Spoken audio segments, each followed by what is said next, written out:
Allez. Le Paris Saint-Germain est en demi-finale de Ligue des Champions après avoir battu le Barça. Le Barça n'existe plus grâce au Paris Saint-Germain. Nono et Taverner sont avec nous. Salut les gars. Salut Sacha. PSG Dortmund en demi-finale. Comme en poule, on retrouve le Borussia, mais on va revenir hier sur la victoire du Paris Saint-Germain 4 buts à 1. Après avoir gagné 4 buts à 1 il y a 3 ans, on regagne 4 buts à 1 encore hier soir. Bon, la tronçonneuse est avec nous. Bah les gars, je vous laisse parler sur cette qualification, sur cette victoire du Paris Saint-Germain, sur Luis Enrique, sur le changement de stratégie du Paris Saint-Germain depuis le début de saison, sur le match de Dortmund et sur peut-être la victoire finale. C'est à vous les gars. Que le meilleur commence quoi. Ah, je laisse l'honneur, hein. Allez, ok, Avenir, j'attaque. Eh ben écoute, un pari merveilleux, un pari hier soir comme on rêve depuis longtemps. On finit dans le dernier carré, magnifique. Dortmund, est-ce que les planètes sont alignées? Je pense que oui. Est-ce que c'est l'année? C'est possible? Eh ben écoute, grande soirée, très beau match de foot, une belle équipe, très collective. Voilà, je ne veux pas parler là aujourd'hui des individualités. J'ai vu un groupe soudé, tout le monde qui courait. Comme j'ai dit hier dans le débrief, c'est l'une des rares fois où je vois que le Paris court plus que l'équipe adverse, 116 contre 113.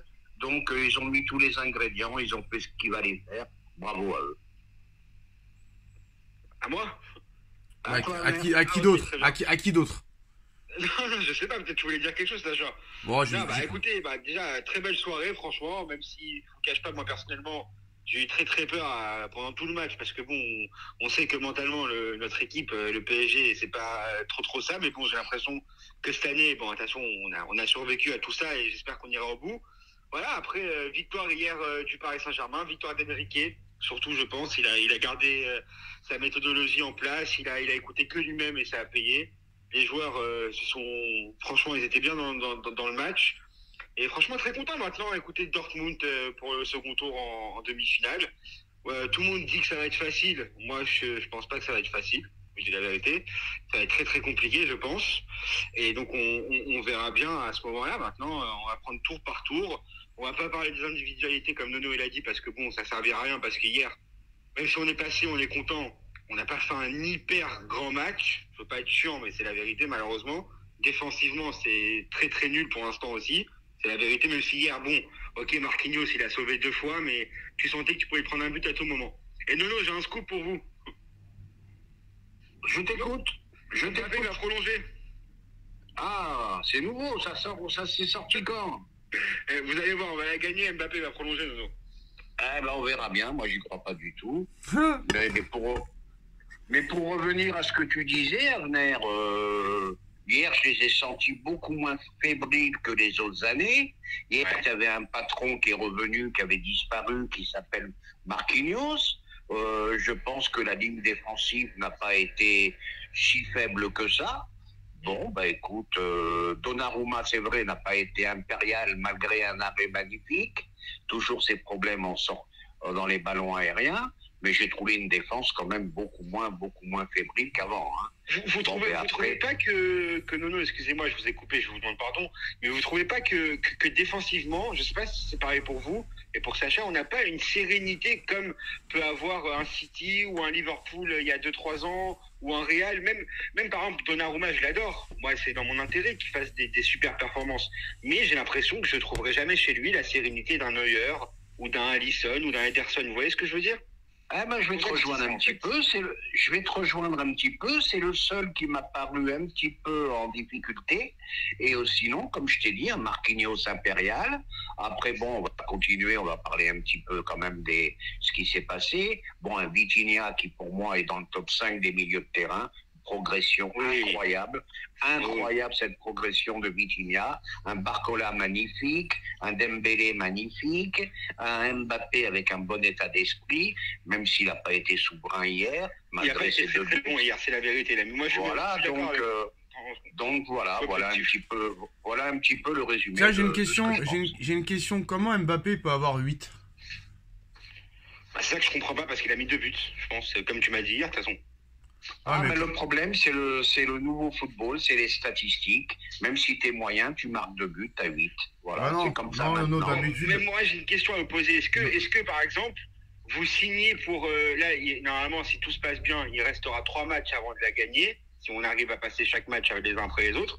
Mais vous préférez voir un beau football, et quitte à perdre, ou vraiment un football vraiment dégueulasse, et là, on se dit, bon, bah, on la prend à l'arrache, comme l'Atlético Madrid, ou comme... vous voyez ce que je veux dire?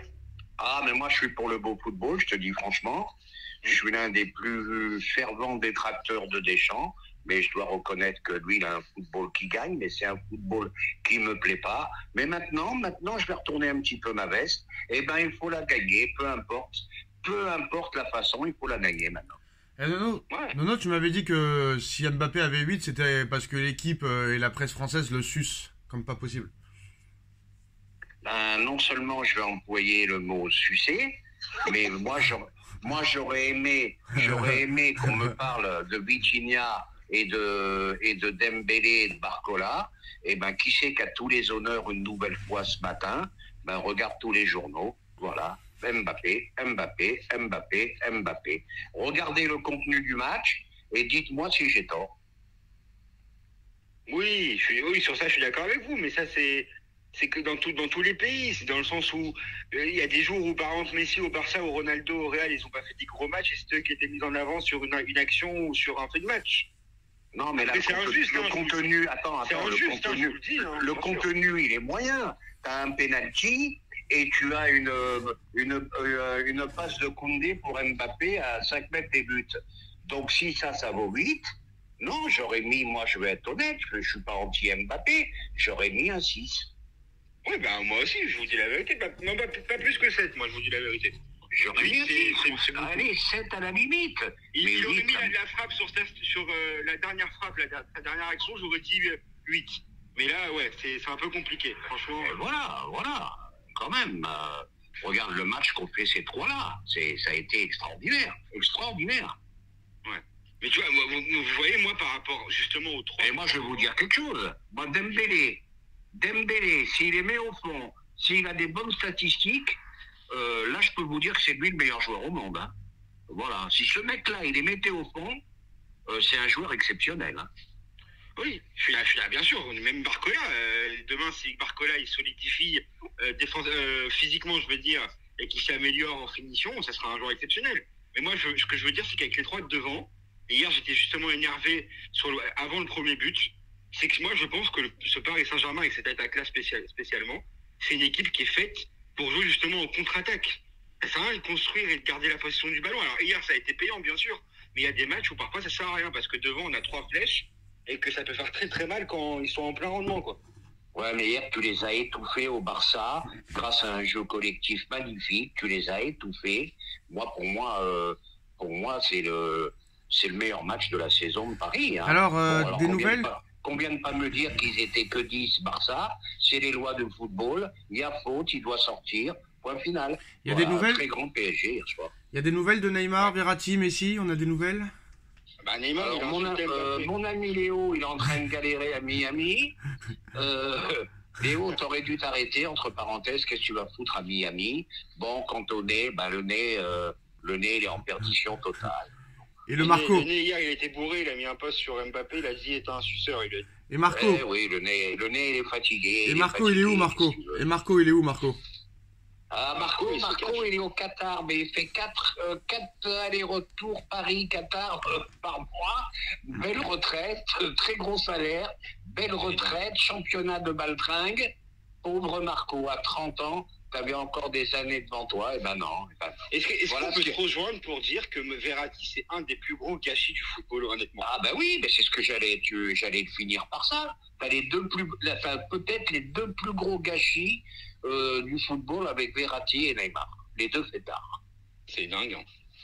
En tout cas, je sais pas. Avec Neymar, c'est son style de vie. Bon, là, par contre... En tout cas, Vitinha a mis plus de buts que Verratti en 10 ans. Ça, c'est incroyable. C'est là où je voulais en venir, Sacha. J'allais dire, bon, je rejoins Sacha dans le fait que, bon, j'acceptais pas, je m'en fous à la limite, qu'on dise que Verratti était moins fort que Vitinha. Bah si. Eh ben, je dois reconnaître que oui. Attends, pause, s'il te plaît. Pause. Parce qu'il y a des footix au Barça, au Real, un peu partout, mais il y en a aussi au PSG. Hein. Et ceux qui disent que c'est le plus faible effectif de l'ère Qatari, vous êtes d'accord avec ça, vous? Non. Moi, pas du tout. Hein. Bah, si tu vois que par les noms, c'est sûr que... Voilà. Mais le problème, c'est que tu as pris un Messi vieillissant. Non, mais je parle de cette année. Je parle de cette année. Ils disent que c'est l'un des... Non, c'est un effectif qui est... Bon, toujours, moi, je pense qu'il y a un manque au milieu, mais c'est un effectif qui, pour moi, qui tenait la route, hein, facile. Qui tient la route. C'est pas le meilleur, c'est pas le plus faible, c'est pas le plus fort, mais c'est pas... Non, en tout cas, c'est l'effectif qui court le plus, hein. Ça, là-dessus, il n'y a pas de problème, hein. Ouais. Alors, on va passer au travail de Luis Enrique. Chacun, qu'est-ce que vous pensez du travail de Luis Enrique depuis son arrivée? Luis Enrique qui avait viré Neymar personnellement en lui disant de se trouver un autre club, qui ne voulait pas de Messi et qui voulait pas de Verratti, qui les a dégagés, qui n'a pas peur de mettre des joueurs sur le banc. Presque toutes les recrues parisiennes, à part Barcola et Dembélé, sont sur le banc. Le jeu d'Enrique, le jeu de possession, les choix qu'il insiste sur le fait qu'il veut jouer comme ça et que même si les autres ne sont pas d'accord, bah lui il veut jouer comme ça. Qu'est-ce que vous pensez du travail et des choix d'Enrique cette saison? Pour moi, c'est le rempart numéro 1 de cette saison. Très, très grand entraîneur. Le seul qui a le courage, parce que dis-moi qui aurait pu faire ça, de laisser 350 millions sur le banc de touche. Qui c'est qui aurait fait ça? J'en vois pas beaucoup. Bravo à lui, et point final, hein. Voilà, c'est une équipe, c'est un entraîneur qui travaille, et parfait. Ah oui, bien sûr, moi, je suis d'accord pour rebondir sur ce que vous disiez. Hier, moi, je pense qu'avant la victoire des joueurs, c'est d'abord la victoire d'Enrique. Je dis la vérité, je pense qu'hier, il a fait vraiment un gros coup d'échec, vraiment. Et franchement, voilà. Alors maintenant, j'espère que les supporters vont pas oublier un peu ça, parce que le problème du football et du Paris Saint-Germain spécialement, c'est qu'on a tendance à parler que sur l'instant. Et on oublie, c'est-à-dire que si Enrique, dans 2 semaines, il se foire à Dortmund et qu'il foire complètement, on va dire Enrique, c'est la plus grande banane du siècle. Tandis qu'aujourd'hui, il est quasiment idolâtré par tous les Parisiens. C'est le problème, c'est comme tu as dit, c'est l'instant T. Donc, à la limite, il faut faire attention des fois à ce qu'on dit. Peut-être qu'on s'emballe trop vite. Mais il a rectifié hier. Oui, franchement, hier. Déjà, il a mis la charnière centrale qu'il fallait. Lewandowski n'a pas existé. Hernandez s'en est bien occupé. Rappelle-toi comment il nous a fait mal au match aller. Il a tué Beraldo. Voilà, il a rectifié pour le final. Hein. Parce que hier, au milieu de terrain, hier dans l'équipe, vous remettez le même match d'hier, hein, le même contexte, c'est-à-dire 1-0, 12e minute, avec l'équipe d'il y a 2 ans, d'il y a 3 ans, avec un coach comme Galtier, Tuchel ou Pochettino. Je peux vous dire qu'hier, on se mange 4-0. Psychologiquement, hier, on se mange directement. On se peut-être pas exagérer, on se mange peut-être pas 4-0, mais là, t'avais, voilà l'état d'esprit. Et comme j'ai dit, on en revient toujours, t'existes pas au football si tu cours pas. Et ben voilà. C'est très très rare que Paris ait battu au nombre de kilomètres parcourus l'équipe adverse. Hein. C'est très rarement arrivé. Hein. Ouais. Après, moi c'est maintenant, j'aimerais savoir comment Enrique va gérer un peu tout ça, parce que bon voilà, les matchs, on sait qu'ils vont arriver très très vite. Là, on est le 17, si je vous dis pas de bêtises, dans 13 matchs, dans 13 jours ou 14 jours, c'est le match aller à Dortmund. Est-ce qu'il va falloir reposer l'effectif? Est-ce qu'il va falloir faire tourner? Est-ce qu'il va falloir maintenant garder les automatismes et ne pas mettre Mbappé sur le banc, garder Barcola à gauche, Dembélé à droite, et les gérer comme ça, les sortir à la 80e tous les matchs? Qu'est-ce qu'il va falloir faire selon vous? Moi, je vais te dire ce qu'il va faire. Voilà, déjà, je crois que c'est dimanche contre Lyon. Bon, tu vas avoir 7 ou 8 changements, je t'annonce. Ah bon? Voilà. Oui, faut bien qu'ils jouent, les Ramos, les Colomboigny et compagnie, et Ugarte, etc. T'as du monde. Faut les faire jouer. Il a tué Nono. Alors, si maintenant... Ugarte, la tête qu'il avait hier soir. On n'a pas peur de Lyon. On n'a pas peur de aspirine. Il était tout blanc. Oui, mais peut-être, mais faut les remettre en confiance. C'est des joueurs qui ont coûté très cher, qu'il faut qu'ils jouent. Voilà, je pense qu'il va y avoir un gros turnover. Vous avez pensé quoi de la victoire du Borussia Dortmund contre l'Atlético? Le Borussia menait 2-0, s'est fait revenir 2-2 et a gagné 4-2. Avenir, qu'est-ce que tu as pensé de la victoire du Borussia? Moi, je te dis la vérité, j'ai pas vu le match, mais je suis très très étonné, parce que pour moi, Atlético Madrid égale sûreté défensive. Après, il n'y a pas de science infuse, il n'y a pas de science exacte, je veux dire. Mais c'est pour moi, l'Atlético, c'est tellement une équipe défensive que pour moi, de se faire prendre 4 buts dans un match pour l'Atlético, c'est impossible. Mais surtout que, le Dortmund menait 2-0, l'Atlético qui revient 2-2. Tu penses qu'ils vont fermer la boutique? Et ben l'Atlético, bizarrement, je trouve que ça joue un peu plus que les autres années. Et ben voilà, ils payent. Hein. Ils payent comme tout le monde, ils payent leurs erreurs défensives. Il n'y a pas de pari, des fois qu'ils payent. Hein. Ils ont payé. Puis attention, c'est pas gagné d'avance contre Dortmund. Hein. Ah oui, attention. Il va falloir affronter le mur jaune. Hein. On l'a déjà affronté. Hein. On l'a déjà affronté en match de poule cette année. Oui, mais là c'est pas pareil. Là c'est. Là, Paris a progressé, Dortmund a progressé, donc, mais normalement, je nous vois au-dessus. Ouais, mais à la différence. Je suis désolé, excusez-moi, attendez, je suis désolé, mais moi, non, je veux pas aller à votre raconte spécialement. Moi, je trouve pas que le Paris Saint-Germain a progressé. Je suis chiant, mais je trouve pas. Je suis désolé. Eh ben, je suis en totale opposition avec toi. Vous trouvez que le Paris Saint-Germain joue un meilleur football qu'au début de saison? Ah oui, quand même, je trouve, quand même. Moi, je vais te dire, comme tu as dit l'instant T, moi, sur ce que j'ai vu hier, j'ai vu une très grosse équipe de Avner, rappelle-toi rappelle-toi le début de saison, les matchs pourris contre Toulouse, contre Lorient, même le match à Milan, à Newcastle, à Dortmund. Dans l'état d'esprit, ils ont progressé. Non, et même dans le jeu, tu vois qu'ils sont... Non. Après, Avner, dans le jeu... Son point de vue, non, mais Avner, dans le jeu, ils sont beaucoup plus efficaces parce qu'en début de saison, ils ne savaient pas quoi faire du ballon. Ça tournait en rond, ça faisait la passe à 100 et il n'y avait jamais d'occasion. Mais depuis le match contre la Real Sociedad, c'est quand même beaucoup mieux, on va pas se mentir. Depuis cette époque-là, c'est beaucoup mieux. Ah, quand même. De toute façon, tu n'aurais pas pu te qualifier en étant moyen. Hein. Il a quand même fallu sortir un grand match pour se qualifier. Hein. Au niveau de l'efficacité, surtout. Et puis Barcola, il progresse. Dembélé, les derniers matchs, là, il progresse.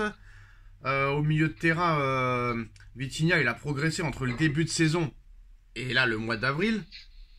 Ouais. Donc, non, quand même. Et c'est un entraîneur qui fait progresser les joueurs. Et c'est là que tu vois les grands entraîneurs. Retape-toi les... Ce qui me plaisait en début de saison, c'était par exemple l'alchimie qu'il y avait entre Hakimi et Ousmane. Moi, ces derniers matchs, je la retrouve pas, je suis désolé. Bah si, hier en deuxième mi-temps, elle était là. Hein. Oui, un peu, mais pas. À l'époque, c'était tout le match, c'était pendant 90 minutes, ou le temps qu'Ousmane y sorte à la 70e. C'était tout le temps, t'avais l'impression qu'il y avait de l'espace, et là, t'as l'impression... Je sais pas, après, peut-être c'est ma vision des choses à moi. Hein. L'important, c'est le message de l'entraîneur à chaque fois. Contre Marseille 0-0, t'es à 10 contre 11. Le mec, il réussit à trouver les mots et à la fin, il gagne 2-0. Là, un partout. Hakimi dégueulasse. Nuno Mendes pas au top. Ruiz pas au top. Et les mecs, je sais pas ce qu'il leur dit à la mi-temps. Et bah, les mecs, ils sont transformés en deuxième. Et ça, à l'époque, t'avais pas le message significatif du coach. Et comme j'ai dit hier... Ça aurait été Galtier ou Pochettino ou Tuchel sur le banc hier à 1-0, bah eux ils se seraient assis sur le banc, les bras croisés, en train de bouder, alors que Enrique à 1-0, le mec il continuait à gueuler sur les joueurs, c'est pas fini, on va le faire. Avant la conférence de presse, il te dit s'il marque 3 buts, faudra en marquer 4, s'il met 5 buts, faudra en marquer 5, s'il met 6 buts, faudra en mettre 7, on l'a déjà fait à Montpellier, machin. Non, le mec, je t'ai dit, les paroles et les actes, un nono.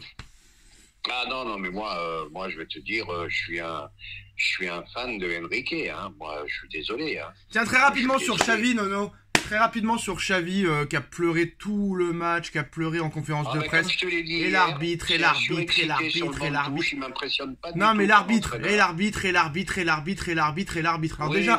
déjà, eux-mêmes, ils feraient mieux de la fermer déjà, parce que c'est l'un des clubs les plus favorisés des 20 dernières années. Et l'un des clubs les plus corrompus de l'histoire, donc déjà qu'il ferait mieux de la fermer. Et l'UEFA hier a jugé que l'arbitrage a été plus que correct. Donc je vois pas le mec, pourquoi il vient pleurer le gars. C'est incroyable. Le mec, tu fais une faute. Non mais tu fais une faute.